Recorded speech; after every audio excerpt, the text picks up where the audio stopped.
Hello guys, today I'm going to show you how to install the Kindle app on your BOOX Palma 2 Pro.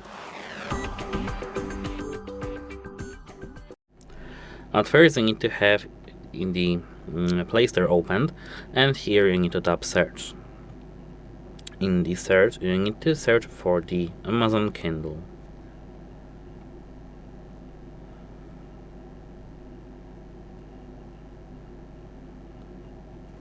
And here now search.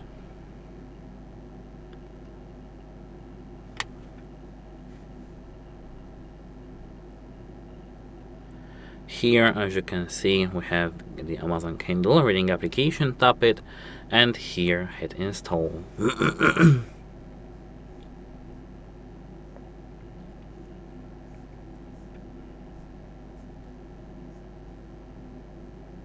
That's it, hope it helps you, and goodbye.